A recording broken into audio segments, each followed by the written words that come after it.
Hi there and welcome to Sample Art once again. As I mentioned in my first video, I'm going to concentrate on reworking older pieces and showing you what you can do to perhaps save a piece that you're not happy with. I've got this piece here which is basically okay as it is, but I just thought I'd add something to it because it looks a bit monotonous.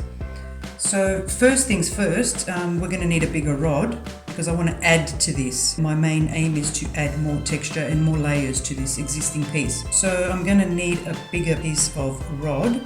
This one is 33 centimeters, so I'm looking around at about 45 centimeters for the new piece. So what I'm going to do is just mark it here now so I can basically cut it, and then the next step will be to slowly and carefully remove the old rod and put in the new one in such a way so you won't lose any of your loops. That's very important because then it's pretty much gone. If you lose your loop, it's very hard to bring it back. Okay, so I've gone ahead and cut my rod about 45 centimeters. This will need some filing, which I will do later. And basically now what we have to do is switch rods. So this has to be done very carefully. Okay, so here we go, carefully bringing over all your loops to the new rod. Will take a little bit of time and you don't want to rush it because, as I said before, the last thing you want is to lose the loop somewhere along the way and then you'll be devastated. Okay, so I'll just continue with this and show you the finished item in a minute.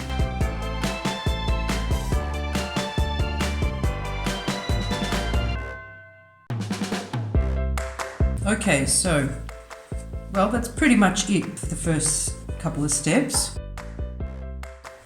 So now we've got extra space on the end of our rod, on both ends, to add with a lark's head knot, which I will show you in a minute, how to add your cotton rope or yarn or whatever it is that you want to add to the sides.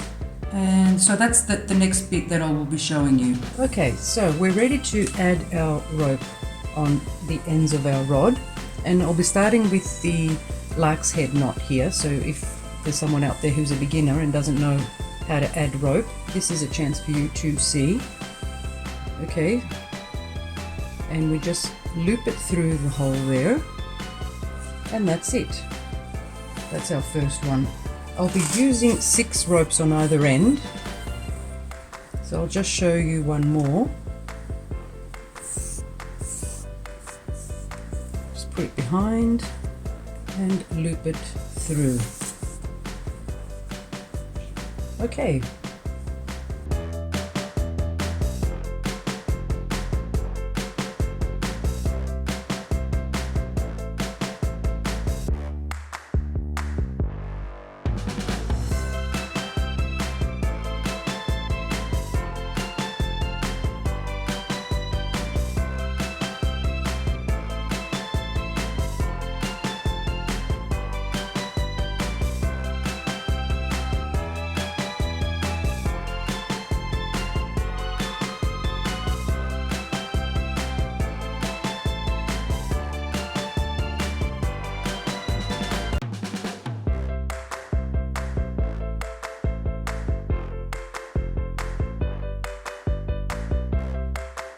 Okay, and the last one is going on here on the side. So I've got 6 on each side. That's how many I'll need for the design that I want to make, which is basically what I want to do is incorporate this little diamond shape on my edges so that it'll sort of all come together when I finish. So that's the design that I'll be using. It's the diagonal clove hitch knot, and I'll just do a couple of knots here so that you'll see how it goes. So you basically halve them.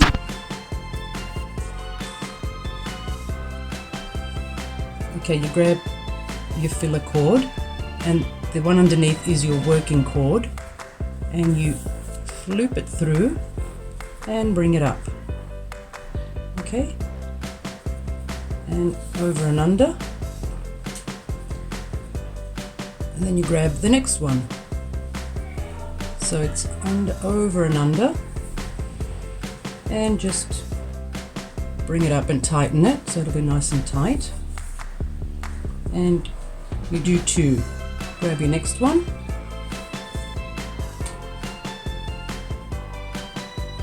And again. And your last 2 cords. Over and under.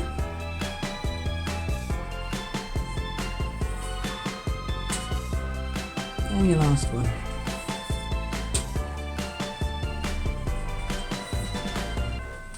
Okay, so that's the diagonal clove hitch knot. So we're going to come to the other side now and work our way downwards towards the right. So we grab the next rope, over and under, tighten that there, grab your next one. Sometimes when the cords can be long, they do get tangled up down the bottom, so just make sure you stop occasionally and untangle them. It gets a bit annoying.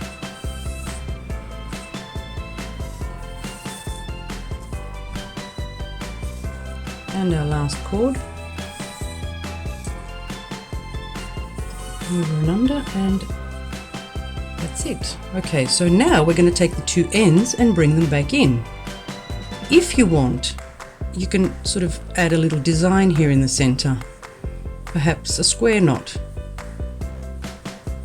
just to give it a bit of a extra texture. Sort of try and place it in the middle.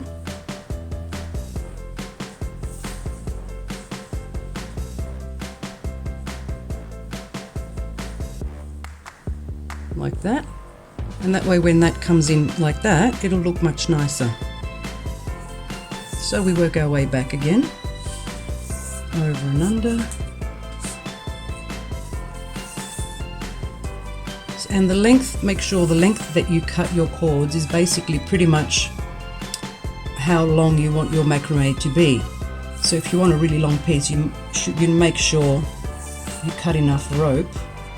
The last thing you want is to be halfway through your piece and discover that you haven't got enough rope. It's disaster.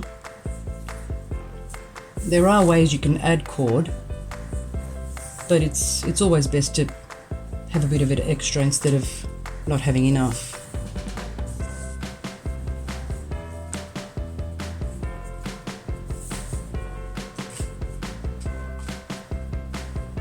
And we go again, under, over and under. It's good exercise for the arms too. Save you going to the gym. Over and under, and we're almost there. And here.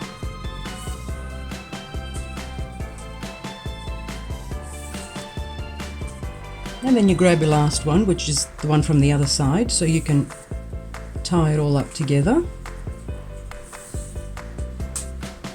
And there you have your first little diamond.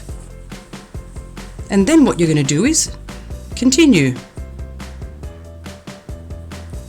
all the way around until you have as many diamonds as you wish for your piece. And then we're going to go on to the other side, and then I'll show you how we're going to bring it all together and add some more decorative elements to this in the next part of the video. Okay, so I have finished the sides of my macrame that I started, and I showed you how to do the diamond design using the diagonal half hitch knot. And basically what I want to do now is just bring it together. So I'm just going to grab the 2 first cords and just do a simple little knot here, like so. And now they're combined, and I think it's just added some texture to this piece. But I haven't finished yet. I've also cut some 2mm cotton rope, which you can find in my Etsy shop as well. This is 3mm, this is 2mm, and what I want to do now is make some sort of twisted chains, which I want to add also to the side. I'm going to add them here, and then incorporate them into the sides of this decorative piece all the way around and bring them down here instead of adding fringe. I thought I'd just do something different because usually I add fringe, but I just had this idea, and I hope it turns out good.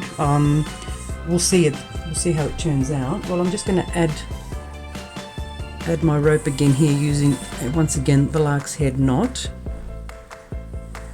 like that,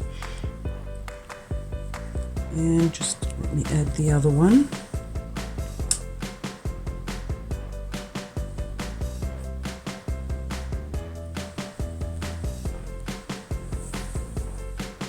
Okay,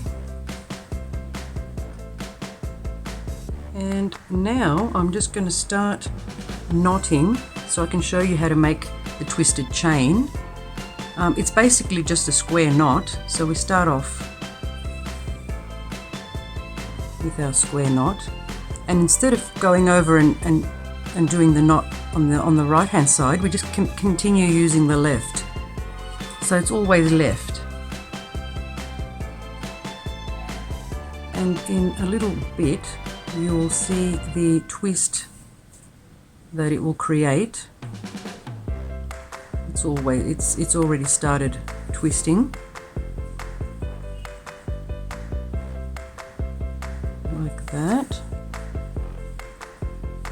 One more, and then we twist it over, see?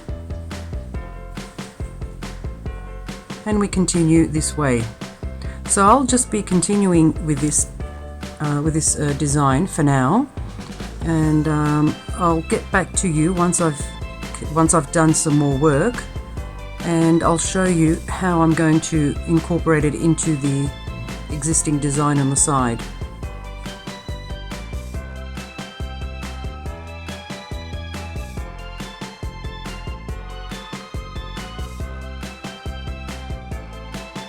It's already looking quite good. Cord's always getting in the way, just make sure it doesn't get tangled.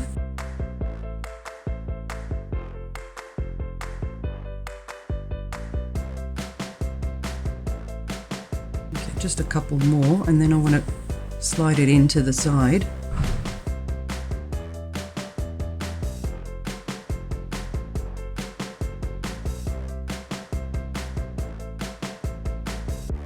Okay, now let's see how this is going to look.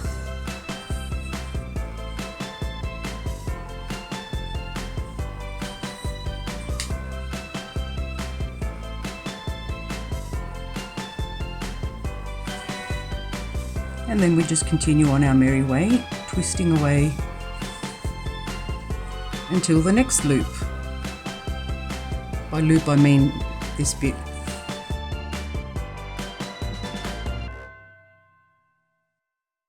And I'll just continue this way all the way down, and I'll show you the finished side in a bit. Okay, so I have finished with the spiral design on both sides, as you can see, and I have connected it into the loops here and brought it all the way down. Added a bit of fringe, and because the inside it's 3mm twisted cord, when it's twisted cord it's a nice effect. I usually just unravel it like this and leave it hanging. I think it just gives it a nice texture. That's the good thing about twisted cotton rope, which also you can find in my Etsy shop. 3mm twisted cord, and that's pretty much the final outcome of this piece. I think that it has given it a bit of depth and a bit of interest. Of course, you can do more things with this now. You can keep adding. It just depends on how much layering and how busy you want it to look. I think that for me, this is enough. So that's it. I hope I've helped you, in your creative endeavors, and stay tuned for the next video.